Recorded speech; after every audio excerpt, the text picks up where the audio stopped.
Welcome to Eat, Sleep, Wine, Repeat, a podcast for all you wine lovers who, if you're like me, just cannot get enough of the good stuff. I'm Yanina Dor, your host, brand ambassador, wine educator, and sommelier. So stick with me as we dive deeper into this ever-evolving, wonderful world of wine. And wherever you are listening to this, cheers to you. Welcome to this special mini-series where we take a closer look at the people and organisations in the wine world who are championing diversity, equity and inclusion. So across these episodes, I'm going to be sitting down with inspiring voices from winemakers and educators to change makers across the industry, all doing meaningful work to shape a more inclusive future for wine. These conversations are designed to uplift, to challenge, and to leave us all reflecting on how we can make positive changes in our own spaces, whether that's in the vineyard, the tasting room, or the boardroom. While we may not be diving quite as deep into the usual wine geekery this time around, I promise you'll still walk away with plenty to think about, fresh perspectives, and perhaps a few new producers to discover, all rooted in purpose. I hope each episode leaves you feeling just a little bit more inspired than when you started. So my guests today are Michelle and Claudine, the powerhouse duo behind Heya Wines in Lebanon. Heya means she in Arabic, a name that perfectly captures the spirit of their work: bold, feminine, rooted and deeply intentional. We talk about how this winery began as a dream between friends and has grown into a beacon of inclusive, community-driven winemaking in a part of the world where female-led wine projects are still the exception, not the rule.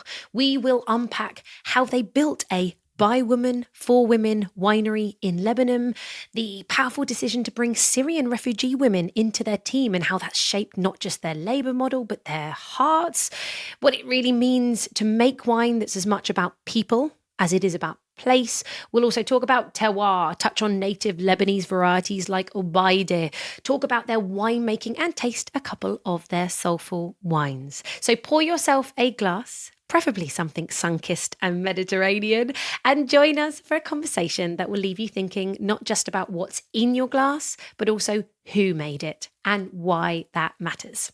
Enjoy part 2 of this important mini-series.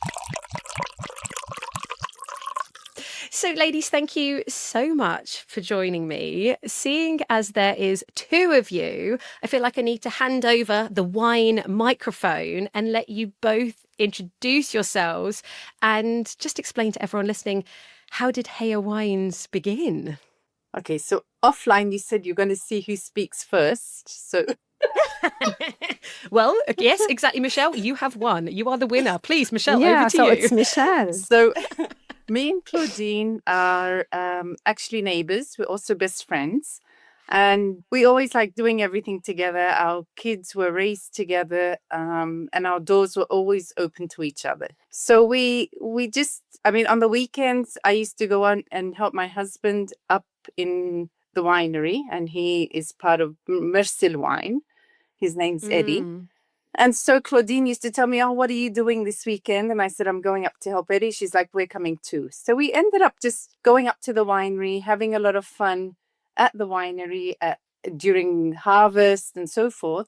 And so we said, we saw that there weren't many women on the field. So that's when kind of Heya Wines started. And we said, let's start Heya Wines and call it Heya. Heya means she in Arabic. And let's just show a bit of appreciation and love to women, because it's such a male-dominated industry that we said, where are all the women out there? So we said, let's start here and just show a bit of love and appreciation and just encourage more and more women to do what they feel they want to do in a society that probably just doesn't open the door to many women. So it started just for fun, and then it turned out to be a passion. So we're passionate about it. We love the land, we love the soil, we love the sun, we love working with our hands. We do everything from scratch. We created just a small community. We're working together all year long. Even during hard times, we're laughing, we're eating together, and we're having fun. and we're fulfilling or we're doing something in the community, and we're just supporting women. It's really, I think this for me, it feels like such an empowering story. This space that's run by women, it's for women. I think for you, perhaps you can explain a little bit more. In Lebanon, it really is so traditionally male dominated, isn't it? So have you found that there were some real challenges to get this off the ground in Lebanon? It was hard to start with doing the wine. We wanted just to not only prove for men that we can do this, but every time you go to the fields, you only see women are working. So we're everywhere, but nobody's recognizing this. Nobody's knowing that.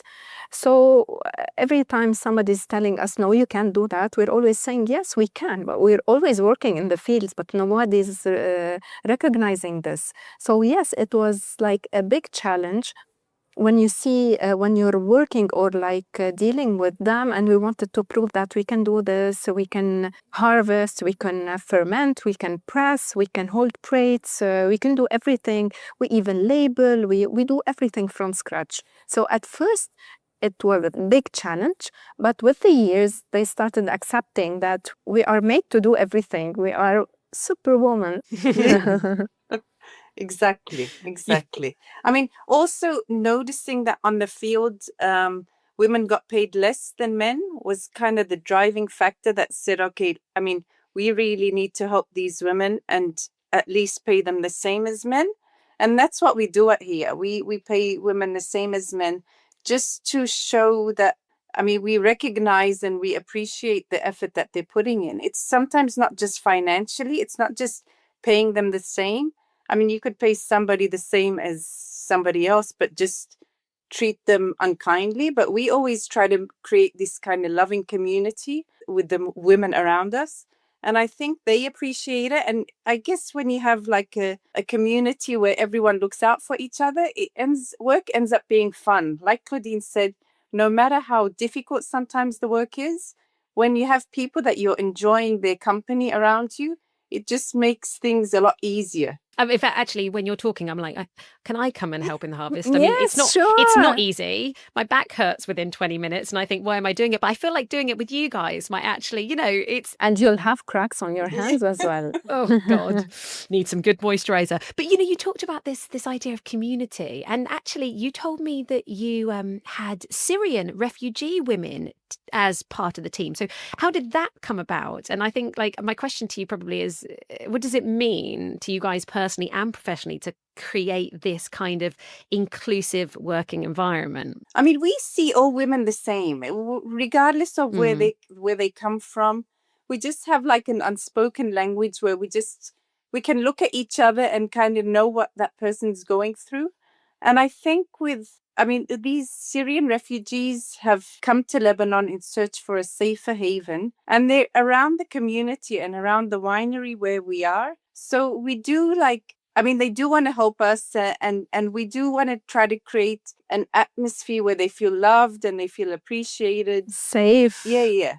So it isn't just working with these Syrian refugees, it is working with the women around our community, and they are part of the women that are around the community. And because we're we're in the north of Lebanon, next to the Syrian borders that way. So eventually you can see Syrian refugees everywhere. And the women are not suffering. They want to raise their kids. They want to put food on the table. They want to work. They want to enjoy working. So we're creating that space for them to enjoy and work as well. So it's safe for them. It's fun for them. We're becoming friends. We sit together. We have so many pictures together. We eat together. We know their children. We ask about them. We always talk together. So that community became like our light, or that thing that pushed us to work more and work harder, even though sometimes the situation here is not easy politically or environmentally or whatever. So we enjoy working together, and this will make hard work also fun. Well, it's interesting because I loved the story about your first harvest, which again is really community and winemaking. So this is where the whole village just came together when it was absolutely pouring. Like, what happened specifically? Tell everybody listening about this harvest. Well, we went to harvest, and little did we know that it was gonna bucket with rain. I mean, it was just pouring and pouring, and we had all these grapes that we had to load onto the truck, and just crates and crates of grapes. And then, I mean, it's a small community. We're part of a village, so all the villagers kind of looked over and saw that we needed help, and they just ran. Everyone that could see us kind of called their friends and their family, and they all came and they just helped us all load these grapes. And we felt that this is what a community feels like. This is what working together and just helping each other is all about. And it just brought us so much appreciation for the community around us, and it was just lovely. I mean, I love the fact that you're in this small community and the energy that quite clearly bounces about amongst everyone. Exactly.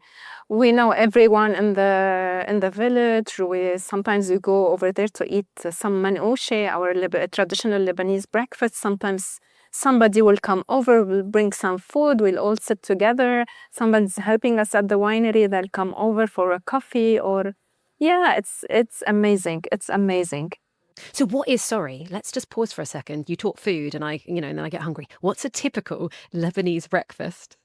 It's the manoushe. It's like a pita bread or like pizza dough, if you want to say, and you will put on it olive oil made in the village. It's homemade, and then you put za'atar. It's thyme. You know the za'atar? Okay. Yeah, okay. Sesame seeds and some sumac. Sumac, do you know the sumac? It's all mixed together.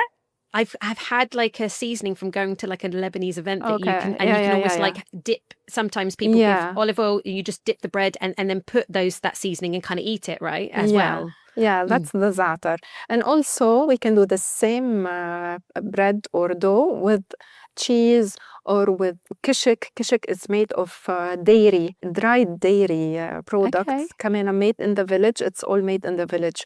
So that's the typical with some labneh. Or you know what the labneh is? It's kind of Greek yogurt, but it's Lebanese. It's the labneh. Okay. We pour on it olive oil with some vegetables, onion, olives, cucumbers, tomato.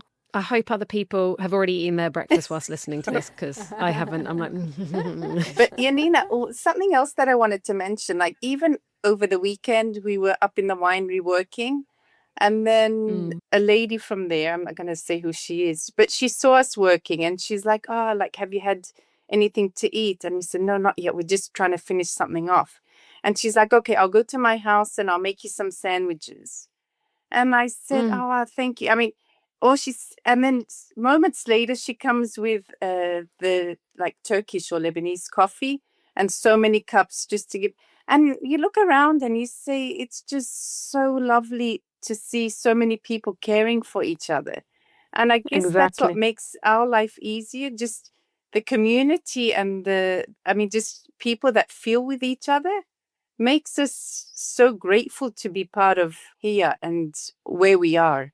Well, can we talk about where you are? Because you've explained that you are in the northern part of Lebanon. Now, the majority of wineries, and if people know about Lebanese wine, will know the Bekaa Valley. But we are actually much closer to the coast, and we're northern and surrounded with, I think, olive trees. If I'm not wrong, it's not just vineyards. Is that hence the olive oil? Talk to me, describe, because I don't even know. I shouldn't even guess. Go. We're on high altitude, so we're on 1,450 meters above sea level. So it's you can find warm weather during the day, and it's chill and cold weather during the nights. This is summertime. During the winter time, it's snowing up there, so it's all covered by snow. You can find apple trees, you can find all fruit trees like apricot, like peach, like also definitely grapes. The olives are, you can find olive trees, but lower levels, little bit lower also levels. Everybody's in the village do their own olive oil, olives. They do their own produce every year. Yeah, so around the winery, it's like the hub of Marweh. Marweh is an indigenous Lebanese grape. So even with our farha, which is our sparkling co-ferment, a lot of the marweh that we've used are from the area surrounding the winery. And there's a lot of apples there. So when we made our farha, it was because, and I'm going to probably just kind of divert the conversation a bit, but when That's all right. but when we made our farha, You're allowed. it was the vineyard had a lot of marweh and it had a lot of apples. So because of the tough financial situation in Lebanon, a lot of the farmers weren't able to store their apples. So they had these fridges to store their apples, but it was just too expensive because of the financial situation in Lebanon. We don't have electricity, so you have to have a generator as well as pay the government electricity. So you're paying basically two bills just to get electricity running, and you don't have electricity the whole time. So to pay two electricity bills and to also just keep these fridges running is very expensive. So a lot of these farmers said it's just cheaper for us to throw these apples than to store them in these fridges just to keep the electricity running. So me and Claudine were like, oh, that's just so sad. I mean, it's a waste to get for these apples to go to waste. And at the same time, let's try to help these farmers. Let's try to take as much apples as we can from them and let's co-ferment with marweh. And it's just little things like that you have to kind of use what you have to figure out the best way to deal with the situation. So that's how we got farha, which is the co-ferment that we have. I think that's beautiful because I think, as many people do know, the history of Lebanon has been very tumultuous, but there is this incredible history. And to go through this, you're still suffering now, as you've just mentioned, electricity issues and the financial. We won't even touch on political. Yeah. And so to actually allow that to shape your work in the vineyard and the cellar is really beautiful. And if people want to taste terroir, how wonderful to taste the apples and the grapes together in this. Because in the fields, wine. every time you go in the fields, there's I always say this, there's a marriage between the apples and marweh. So you always find marweh and apples together. I have plenty of pictures like in the same field where we're harvesting apples and marweh together. So we said, let's put that in a bottle because that's our terroir, that's our land, that's how it was in the nature. So let's put it in the bottle and we called it farha. That was our first bottle. And for somebody who isn't aware of Nour, the grape variety, how does it taste? It has the characteristic of it has some acidity. It's not sweet. It has acidity because at high altitude, the marweh is there is sweetness, but there is high acidity due to the weather and high altitude.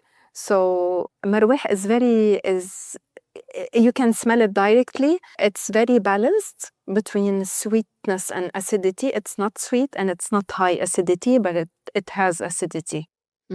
Interesting. Well, we will talk about the other main grape variety in a second, but we need to just get back to terroir because we were diverted, weren't we? People can come and visit you really easily, right? Because you're not far from Beirut and you're effectively close to a seaside town. Is that right? We're up in the mountains. We're closer to the cedars. Well, yeah. So definitely. Okay. So there's like a valley next to us. It's called Obeideh Grenache. Right. And it's just high up in the mountains, beautiful scenery, very crisp, clean air. Not so close to the coast. You do have to drive up the mountain.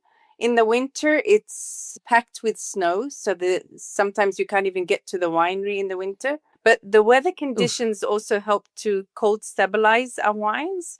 So it is a blessing in disguise. But anyone can visit. We're always open for visitors. We will never close our doors to anyone.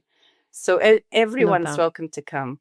How long would it take? So imagine, what I'm trying to do here, as you may have realized, I'm trying to create a travel itinerary now, a holiday for people. So they're in Beirut. How long would it take to get to the winery? How long would it take to get to, say, the seaside town where they could relax for a few days and then maybe make their way up into the mountain range? What would people be planning and time-wise? If you're in Beirut and you want to go up to the mountain, to our winery, it needs maybe 1 hour and a half. Okay. If you want to go closer to the seaside, maybe 45 minutes and then 45 minutes to our winery. So it's in the middle. So you'll have, they can sit in Batroun, they have shikha before going up to our village. Right, there we go. Listen, everybody, I'm putting that information is going to be in the show notes so you can start planning your trip to Lebanon, right? Okay. We're waiting for you. There you go. They're waiting. We need to go. Everyone, we're waiting for you. So now I want to touch on Obeideh, the other white grape variety. Could you talk us through this grape variety, which is in one of the wines, which I'm going to taste in a minute? So how does this compare to Nour? Yeah, Obeideh is completely different than Marweh. Even the color of it, the acidity is completely different. So you can tell Obeideh is, by the smell and the taste as well, is less acidic than the Marweh. We paired it, the bottle that you're going to taste is called Nour. Nour, we did it during the war phase last year. It was really hard to do Nour. We called it Nour, means light. It was the light for us, because we were harvesting during, and the bombs were passing everywhere. It was so hard to move around the village. It was hard to go to Beirut. So we did 50% white Grenache and 50% Obeideh. We did it a direct press. There's no skin contact in it. It's a direct press. See, now that's interesting. You're saying that it's direct press. Yes. As people probably, unless they're watching a small little video, cannot see the wine in the glass. Actually, there's this almost peachy colour. This is not a that's pale... the Obeideh. Yes, that's the Obeideh. The Obeideh has that colour. Interesting. So it's more, for everybody, more medium in depth, and then instead of being lemony, it's actually going towards this slightly peachy, more orange color. It is not orange, but it's going not orange. that. Yes, exactly. Interesting. Okay, sorry, and carry on with how it was made. It's fascinating when you say direct press, because I think this is the wonderful joy of wine, that you think you know certain things and then you're like looking in the glass, right, okay, so what does this say to me? But actually, when all these new grape varieties get introduced to you, that is a whole new story, a whole new learning. So yeah, carry on, please. So it was, it's 50% white Grenache. So you can smell also the Grenache in the glass. It's a white Grenache and 50% Obeideh. It was direct press. It was fermented in neutral oak barrels around 5 to 6 months, and then moved to amphora and then bottled. My gosh, I love this. I feel like it's got the cleanest of fruit, but it's a little bit spicy and herby at the same time. Yeah, the Obeideh has that herby taste. Oh. It's like loads of peach and even then like some pineapple edge as well. But then really it's about like maybe even a touch of like rose petals, a little oiliness, rosemary. Oh, I've been transported. It's like you describing about like this. I mean, sorry, would this be good with breakfast, Lebanese breakfast? I feel like this wine would. You can drink whenever you want. There's the no rules in drinking. So hang on, I'm just checking as well. It feels really, I love, so this is 12.5%. Yeah, I was going to say, it feels really bright. It feels really, really light. That's why I'm leaning towards it being a breakfast wine. It can be. Yeah, it can be, because it's as I said, it's not orange wine. There's no skin contact. It's light. It has a character, but it's light. So, and when we fermented it in neutral oak barrels, it also gave it that spiciness and the amphora as well. I don't know. I love this. It's still really bright and clean and fresh, but then has this oiliness and then a slight texture, like a tiny bit of kind of the peach skins, the tiniest bit of tannins, just making it really interesting and complex. But oh my gosh, I am really into this. This. Yes, can we stop the podcast so I can and pause, everyone? This is for anybody listening. This is the 2024, which is is this the first release of this wine? Yes. Yeah. Yeah. And in the UK, you can get it from Gnarly Vines for £30 a bottle for anybody who is now wanting to have this for breakfast, like I would like to. You've talked about everything you're doing is very hands-off. Yes. You're doing it with your hands. Yes. You're very, very connected to nature. So perhaps now it's whilst I just have a few more sips. Can you talk to me about the role that sustainability, I think, plays in what you do? Because not just for the environment, but I think that, as you beautifully put it, sustaining a way of life. Okay. We try to do everything by hand. Me and Claudine do the harvest by hand. We even press everything, bottling, labeling, delivery, everything is done by hand. And it's because we want to meet the people that are drinking the wines. Even when we go down to Beirut, we will one of us will go, or we will both go, just to deliver these wines, just to meet the people that are drinking them, because we like connecting with the people. And these wines aren't made just for the sake of making wines. It is really something. I mean, we do put our heart and soul into each and every bottle. So when we send them off, we do love to hear what people say about them.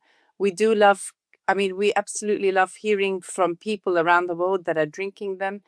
What we also try to do is try to make things, everything in Lebanon is, you have to work off sustainability because you have very limited electricity. So you have to try to figure out ways of doing things in a more creative way. Water is also an issue. So you have to kind of plan things way in advance. And I guess that's that's the process of making the wines. We do try to keep things as real and as clean as possible. And as we do try to touch each and every bottle. Also, we wanted to work with indigenous grapes. The Obeideh that you're tasting now is one of the indigenous grapes.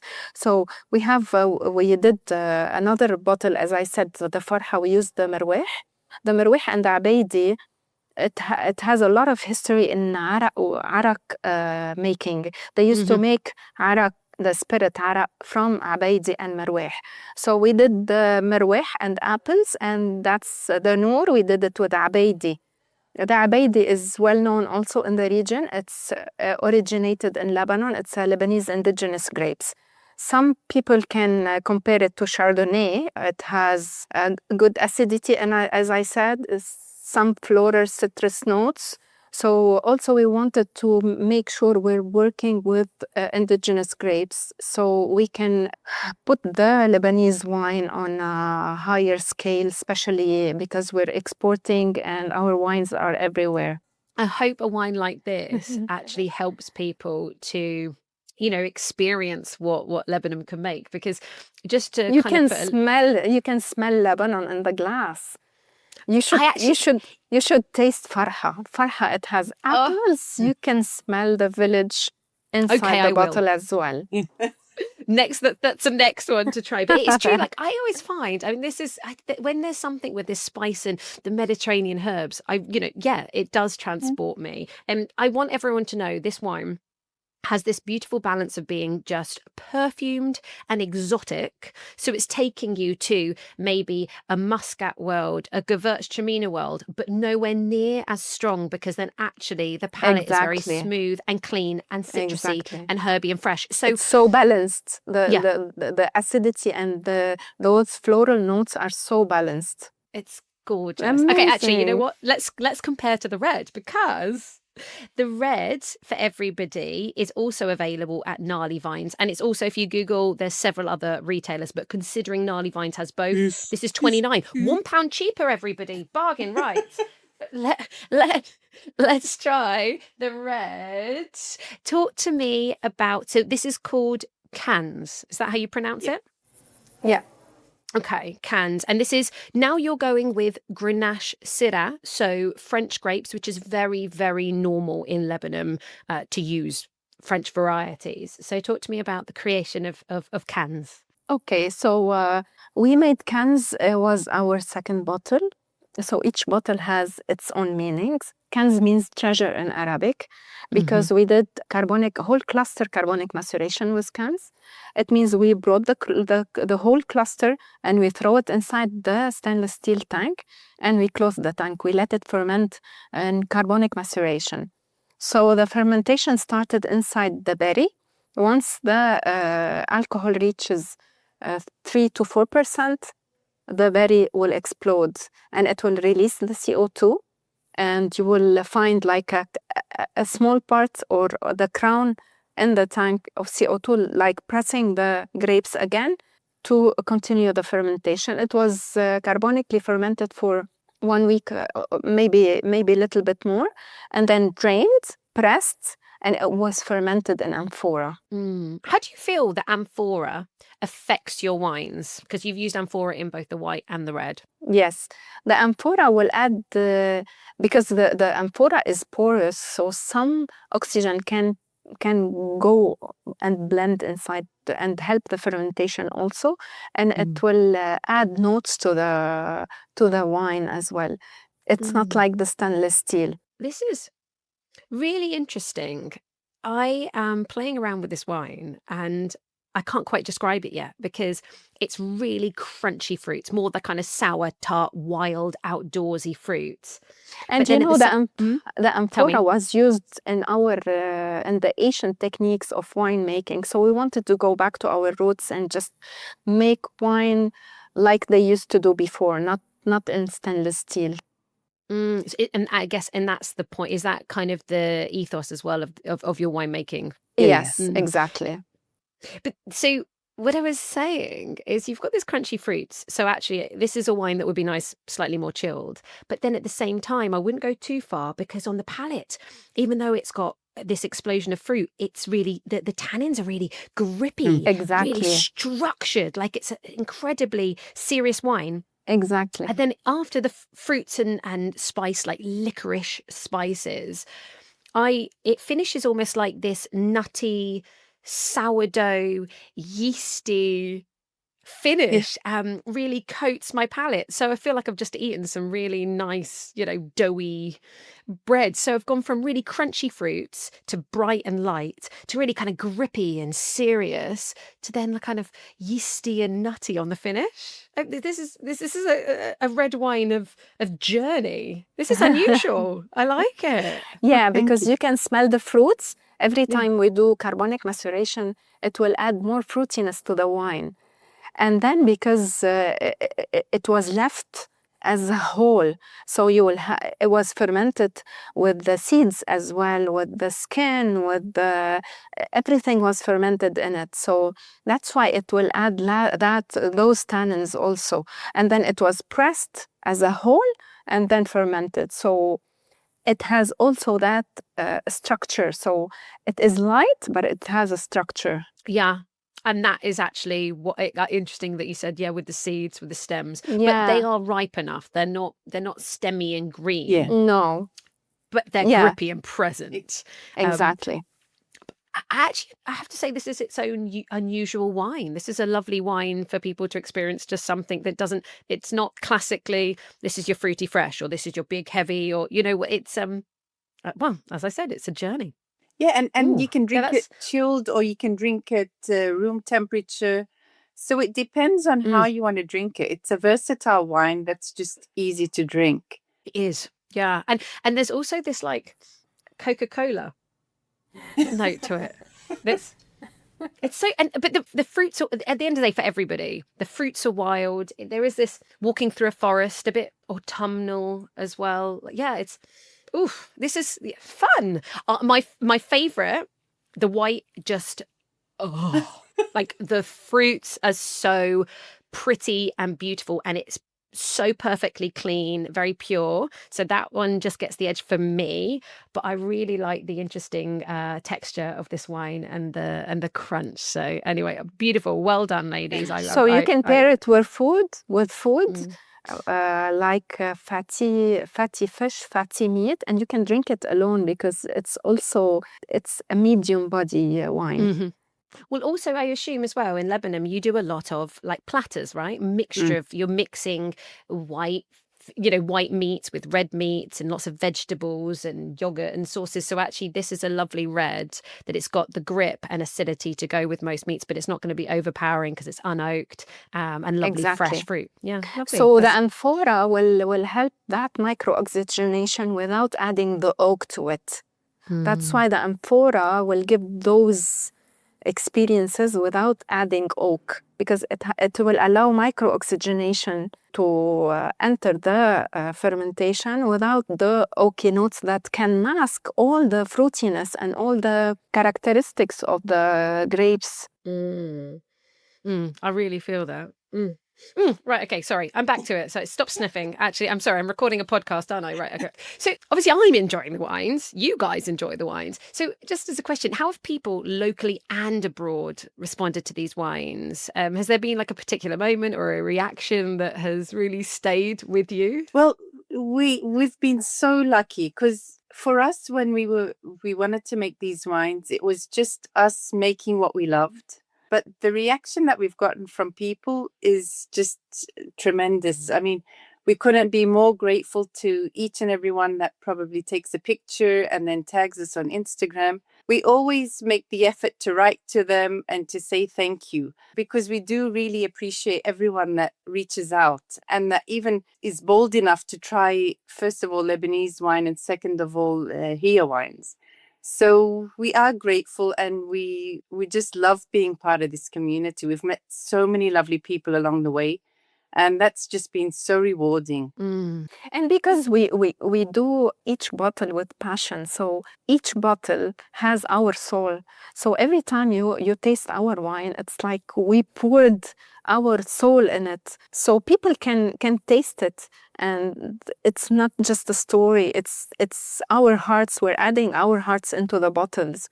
So and especially every time somebody's coming to Lebanon and they know we do Lebanese natural wine, they are so happy to know that we started doing not conventional wine, because here in Lebanon they are not used to natural wine. Everybody's drinking conventional wine.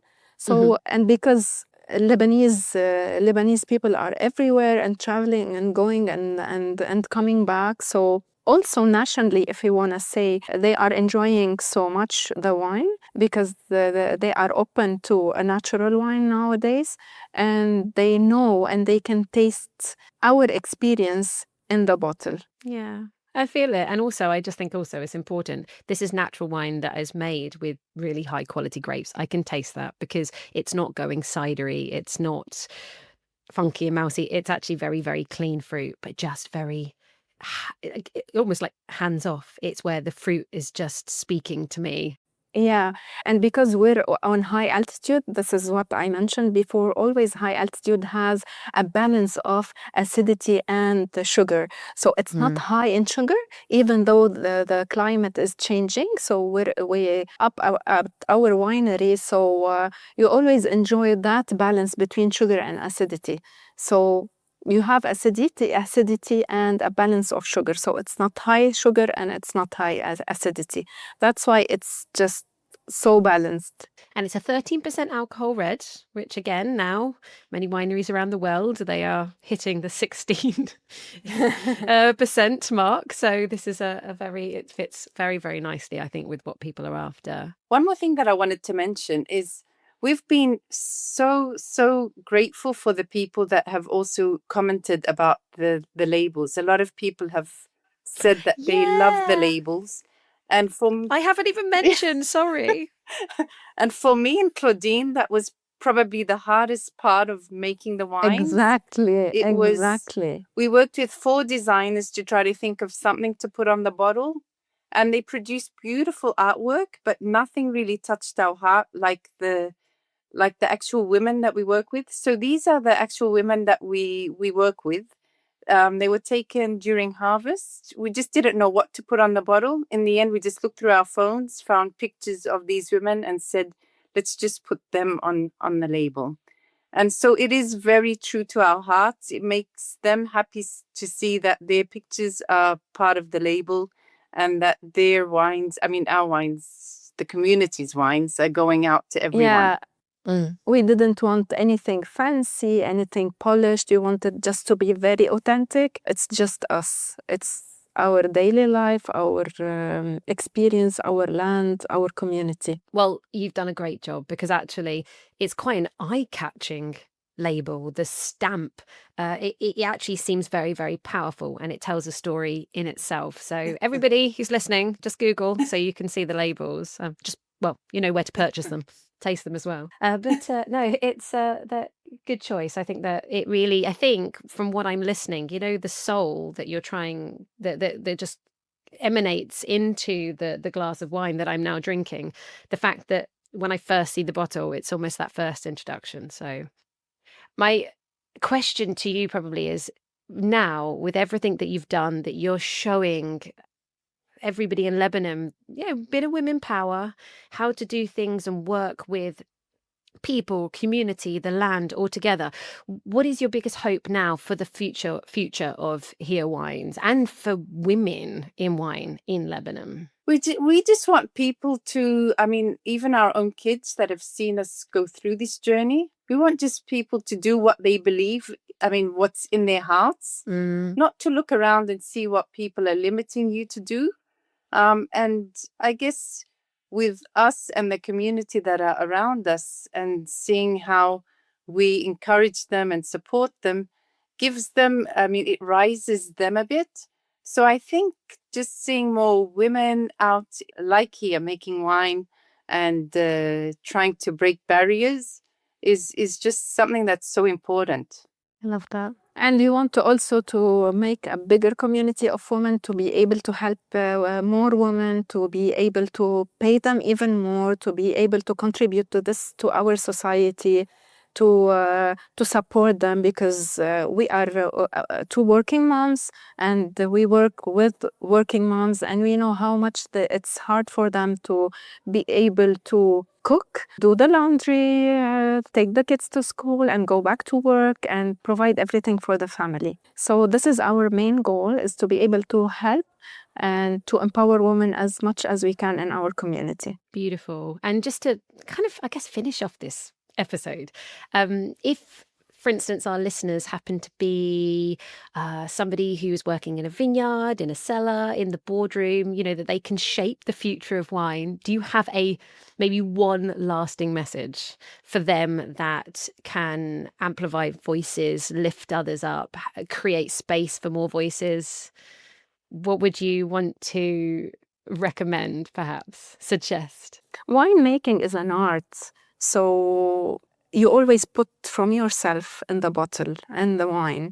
So always just pour some of your touch inside the bottle, so everybody can just taste and feel the experience that you're living and the message that you wanna tell. Beautiful. For me, I guess when I used to see, when I used to picture winemaking, I used to always picture it like drinking wine, that it's something just so easy, so relaxing, so chilled, but it's so much work. And luckily, I mean, I work with Claudine and she's just so lovely to work with, but it's so much work. Yeah. And I guess people don't know how difficult it is just to make wine. And especially when you do everything by hand, it's just so time consuming. You do have to pay attention to every single detail just to make sure that nothing goes wrong. But I do encourage people just to do whatever they feel that they want to do. We're not so young. So I sometimes I think people say, like, you stop at a certain age and you say, like, there's no point in doing it now. But no. We've started. No way. We're not stopping. No way. Yeah, it's not just it's not just time consuming, it's a lot of physical labor, but it's just so rewarding at the same time. So as long as you've got your heart in something, just don't think about anything else. Just keep doing what you love. I want to tell Love you that. just a funny story. Tell us. We're always working at the winery, and it's very hard work. And sometimes we don't have the time to just a sip cup of coffee, me and Michelle, or just drink water. So we always try to create some fun, laughing. And up in the village, sometimes we don't have water, drinking water. So we have to go to another village to bring water. So every time we're tired, I'll tell Michelle, you know what? We don't have any more water. Let's go get some water just to take a small break. And we go for a drive just to take a small break. So now that's our secret. So every time we want to take a break, we'll just create that urge to drink water, and that we need some water to bring to the winery to be able to take a break. I love it. Find good moments out of potential bad ones or inconveniences. Turn negatives into a positive, and use it for yourself. I love that. Ladies, this has been a very inspiring conversation. So thank you so much for sharing from your heart, and telling a little bit of stories about your gorgeous wines. And I hope everyone listening is inspired to now find out a little bit more about Heya Wines. Thank you so much. Thank you It so was so much. lovely to talk to you. Yay. Thank you. And we'll see each other in Lebanon, right? Yeah, we can't wait. Until then. we can't wait. Bye. Bye. I'm sure you will agree that this episode is a reminder that even in the face of hardship, from water shortages to power cuts, community, soul, and an unshakable pride in being Lebanese are what bind Heya Wines together and make their story so inspiring. Now, next week, we're heading down under to chat with the co-owners of Mount Yengo Wines, Australia's first indigenous wine brand, where representation, ancestral knowledge, powerful artwork, and community-rooted values come together in every bottle. But before you go, a wine quote as always, and this was said by Dr. Laura Catena, who has been on this podcast before. She is an incredible Argentine winemaker, renowned physicist, wine educator, and of course, advocate for women in wine. And she said, "Wine is a reflection of those who grow it, make it, and share it. When women are part of that story, the wine speaks with a different soul." Right, that is it. Wishing you all a soulful week ahead. Do not forget to like, rate, and leave a review on this podcast, or share with your wine-loving friends to help make these episodes more discoverable to others. Here is to a week of connection, community, and maybe a glass or two of something delicious. Until next Monday, wine friends, cheers to you.